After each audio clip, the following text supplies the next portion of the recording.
Assalamualaikum warahmatullahi wabarakatuh.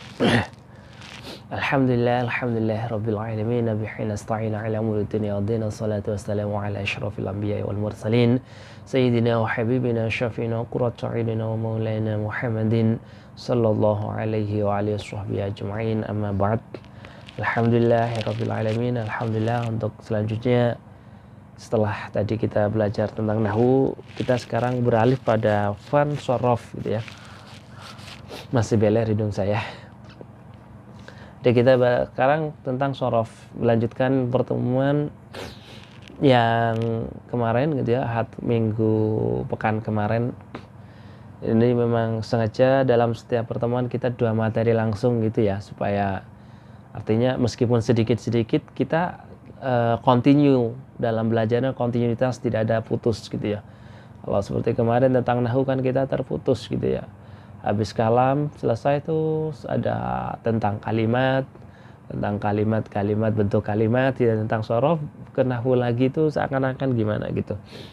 Ya mending langsung 2 gitu dalam satu kali pertemuan meskipun sedikit-sedikit gitu ya. Sehingga kita nyambung, oh ya. Dan kalian bisa mengkolaborasikan gitu ya, menggabungkan memahami nahwu dengan sorof menjadi suatu kefahaman yang utuh gitu ya, satu kesatuan, suatu pemahaman yang utuh tentang ilmu alat. Sehingga setelah sampean selesai belajar memahami, sampean bisa mempraktekkan, membaca tulisan kosong gitu ya. Seringlah begitu, karena yang lebih cepat itu kita bisa lebih cepat dalam membaca kitab kalau kita sering praktek gitu ya. Ada lughah yal kalam. Kita belajar bahasa pengen pinter ya harus praktek bicara. Belajar membaca setelah memahami teorinya ya baca kitab gitu ya. Supaya kita lebih cepat dalam mempelajari dan memahami. Kita bisa menghasilkan hasil yang lebih cepat gitu ya. Practice and practice. Don't be just theory. Ya jangan hanya sekedar belajar teorinya saja difahami jauh, tapi kemudian prakteknya nihil. Jadi teori, praktek gitu ya. Itu akan lebih cepat. Jadi jangan sampai nunggu sampai selesai semua belajarnya tuntas, nahwu tuntas, sorof tuntas. Belajar sedikit praktek, sedikit praktek itu lebih baik ya, daripada kemudian belajar teorinya sampai selesai baru praktek. Itu akan kemudian kita lupa yang teori yang pertama apa gitu ya. Mending belajar teori ini praktekkan. Kalau bisa malah prakteknya lebih daripada sekedar teori. Artinya belajar teori 1, prakteknya 2 atau 3 kali gitu ya. Itu akan lebih mudah kita mengingat dan menghafalkan gitu. Baik, masuk ke materi selanjutnya tentang sorof ya. Kalau kemarin kita mempelajari tentang bentuk asal kalimat ya, yang sudah kita pelajari adalah bentuk asal sulasi, bahwa kalimat fi'il ya. Jadi kita masuk ke bab fi'il. Pertama kita belajar tentang fi'il. Kalau dalam sorof itu begitu. Beda dengan dalam nahwu, dalam nahwu yang kita kenal biasanya isim dulu, isim gitu ya. Dalam sorof kita kenalnya fi'il, kita kenal bentuknya, baru terakhir tentang isim gitu ya. Karena mungkin karena fi'il itu agak ribet atau fi'il itu lebih mudah ya. Selamat kesimpulkan sendiri nanti. Sebetulnya kita lebih mudah belajar mengenal fi'il atau mengenal isim gitu. Sumar ruba'i bi babin wahidi wal hikmihi sitan bi ghairi zaidi fa'ala fa'wala kadzaka fa'ala fa'yala fa'la wa kadzaka fa'lala. Ya, ini teman yang akan kita bahas dalam pertemuan ini. Tidak banyak, hanya 2 bait nantem saja gitu ya, supaya waktunya juga tidak terlalu banyak, karena kita sekarang waktunya dipersempit. Yang asalnya kita belajar 6 jam cukup 2 jam, 3 jam lah, kita ngitungnya 3 jam gitu ya. Cukup 3 jam untuk 2 materi, padahal kemarin kita 6 jam untuk 1 materi gitu ya. Ya mudah-mudahan kita sudah dari yang kemarin kita sudah bisa berpikir lebih cepat lagi gitu ya. Andai istilahnya kalau kemarin kita masih belajar merangkak, berdiri, kita sudah berjalan dan kita sudah bisa berlari gitu, sehingga pemahamannya juga bisa lebih cepat memahami gitu ya. Ini juga saya ngomongnya juga agak cepat. Kalau kemarin kita sudah belajar tentang bahwa huruf asal fi'il itu, kalau huruf asal fi'il itu kalau 3, kalau tidak 3 ya 4 gitu ya. Ini huruf asal. Yang 3 sudah kita bahas kemarin. 3 asal. Yang sekarang 4 gitu ya. Artinya kita belajar fi'il rubai, bahwasanya fi'il itu kalau asalnya tidak 3 ya rubai 4 huruf gitu ya. Lah fi'il yang asalnya fi'il yang asalnya 4 huruf, huruf asalnya itu 4, hanya ada 1 bab. Saya tulis mujarrad murni 4. Berarti nanti ada, kalau mujarrad itu biasanya lawan katanya adalah mazid gitu ya. Cuman di sini saya nulis mulhaq. Sudah saya siapkan tulisannya supaya tanpa nulis, menghemat waktu. Ya, bahwasanya fi'il yang asalnya 4 huruf, babnya hanya 1, hanya ini saja.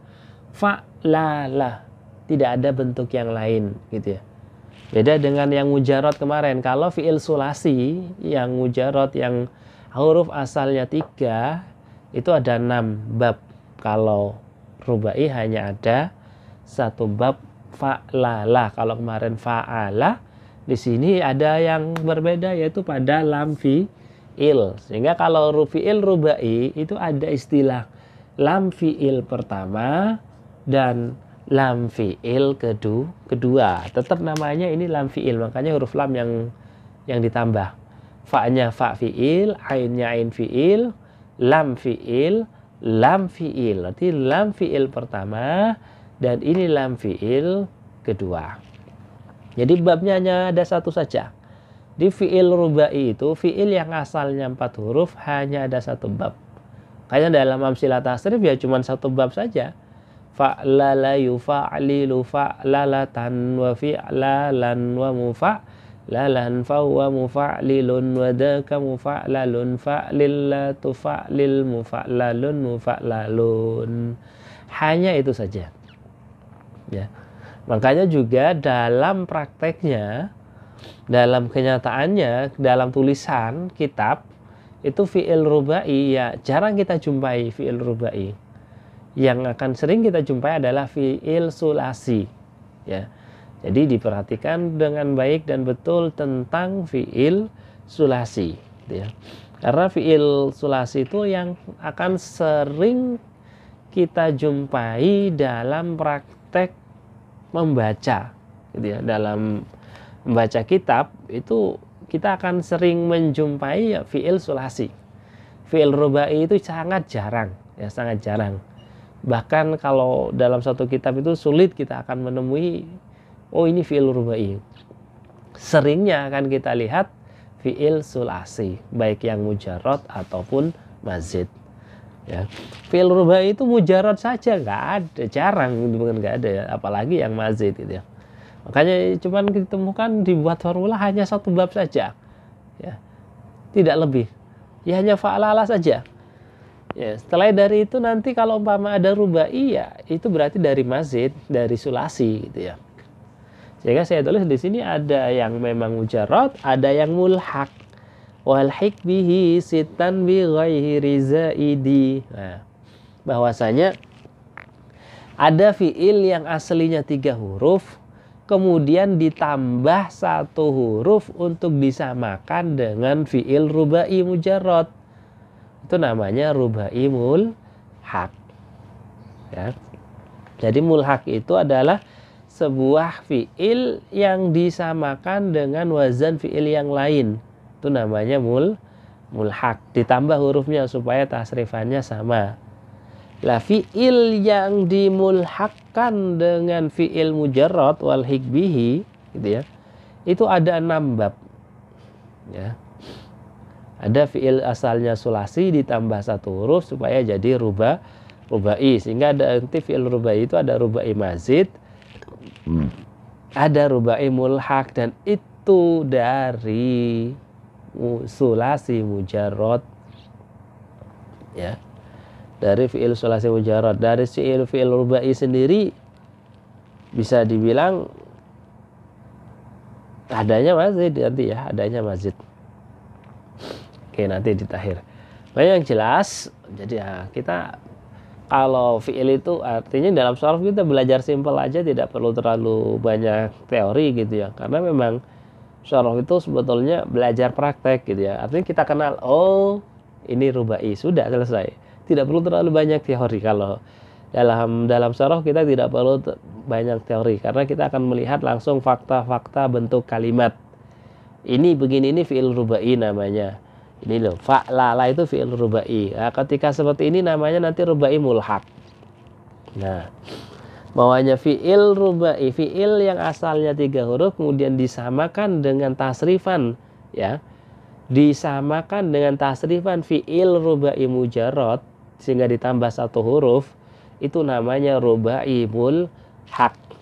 Nah, karena nanti ada mazid. Ya, mazid itu dari sulasi juga gitu ya. Jadi kalau rubai mulhaq itu, ilhaq itu ini belajar tentang ziyadah nanti di bab ziyadah sulasi kita jelaskan tentang ziyadah.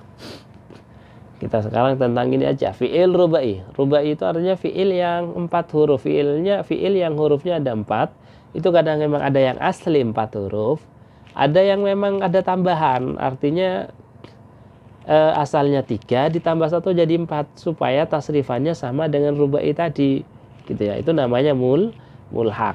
Kalau yang asli namanya mujarrad. Kalau yang memang hasil karena ada tambahan dari huruf asalnya itu namanya mulhaq gitu ya. Lah fi'il yang diilhaqkan disamakan dengan fi'il rubai mujarrad ada 6 bab. Hampir sama dengan sulasi mujarrad ya. Yang pertama fa'ala, fa'walah yang kedua, yang ketiga fa'ala, yang keempat fa'yala, yang kelima fa'la, dan yang keenam fa'lala. Ini bentuknya sama dengan mujarrad ini yang fa'lala gitu ya. Jadi wazan fa'lala itu ada yang memang benar asli 4 huruf wazan rubai mujarrad, ada yang mulhaq. Ya, ada yang mulhaq. Nah, bagaimana menentukan? Ya nanti tinggal dilihat. Artinya dilihatnya dari mana? Dari huruf asli. Huruf asli bagaimana maksudnya? Artinya ya ini. Artinya kita akan terlihat dari kebiasaan kita. Oh, fa'lala, fa'lala ya mujarrad. Oh, kemudian seperti jalbaba itu mulhaq gitu ya, meskipun 4 huruf, bukan mujarrad. Jadi untuk membedakan itu kita akan tahu kalau kita sering membiasakan membaca sebuah kalimat, atau bisa dilihat dari sebuah kamus gitu ya, dari kamus Munawir yang lebih lengkap gitu ya, atau dari kamus-kamus yang ada. Cuman kalau pengen bisa menghasilkan, lihat kamus itu lihat Munawir, lebih banyak, lebih lengkap di situ gitu ya. Oke, saya rasa itu yang kita pelajari dalam shorof, artinya mengenal bentuk kalimat yang kalimat fi'il yang huruf asalnya 4. Berarti hanya ada 1 saja. Dan sekali lagi, ini hanya fi'il rubai itu jarang kita jumpai gitu ya, jarang kita jumpai. Hanya sedikit saja gitu ya, sedikit saja, dan bahkan akan kalau umpama dicari contoh lain itu agak sulit gitu ya. Silakan, tapi ada cara mudahnya, tinggal lihat Maktabah Syamilah gitu ya. Kalau kita searching contoh itu, sering searching lafaz kitab ya, lebih enak pakai Maktabah Syamilah gitu ya, lebih cepat. Nah, Maktabah Syamilah itu apa ya, silakan tanya teman-teman aktivis bahso yang paham tentang Maktabah Syamilah gitu ya. Sebuah aplikasi yang isinya kitabnya ribuan, hanya butuh berapa giga saja dan butuh laptop 1. Artinya kitab yang jumlahnya ratusan juta kalau kita beli semua hanya bisa kita dapatkan seharga 3 juta. Itu cukup beli laptop. Karena dengan laptop kita masukkan aplikasi itu, kita dapat berbagai macam kitab. Oke. Jadi kesimpulan kemudian untuk pertemuan ini jangan sangat singkat sekali ya, karena ini hanya kita belajar 4 huruf rubai dan memang kita butuh time sebentar, waktu sedikit, bahwasanya il ya, yang huruf asalnya ada 4 cuman satu wazan saja, fa'lala ya.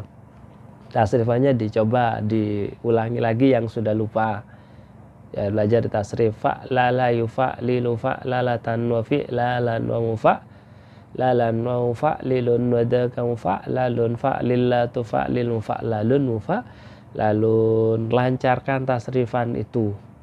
Kalau kita lancarkan tasrif baik yang mujarrad atau mazid, insya Allah dalam membaca kitab itu mudah ya, baca kitab itu akan lebih cepat kalau kita tasrifannya lancar, karena ya semuanya sudah diwakili di situ. Insya Allah sudah diwakili, jadi pelajari dengan baik. Fa'ala yufa'wilu fa'alatan dan seterusnya. Fa'wala yufa'wilu fa'alatan dan seterusnya. Pelajari semua, gitu ya. Ini clear, kita clear, tasrif mujarrad clear, dan nanti ketika mazid kita clear.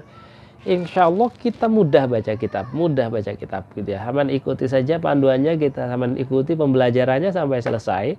Insya Allah akan lebih mudah. Jadi kalau haman sudah hafal tasrif semuanya, baik mujarrad atau mazid, masih belum bisa baca kitab, ya haman cari saya gitu. Berarti ada kata kunci yang kurang, ada kata kunci yang belum tersampaikan sehingga sampean masih kesulitan dalam membaca. Sebetulnya kalau kata kuncinya sudah sampean temukan dengan menghafal amsilah tasrif itu, maka kita akan sudah selesai. Baca kitab akan mudah. Baca kitab sudah bisa kita lakukan gitu ya. Jadi hafalkan lagi kalau masih sudah lupa semua tasrif, tentang tasrif dia. Karena kunci pokoknya ada dalam tasrif. Oke? Cukup saya akhiri sampai sekian, sampai di sini, kita jumpa lagi di pekan depan. Assalamualaikum warahmatullahi wabarakatuh.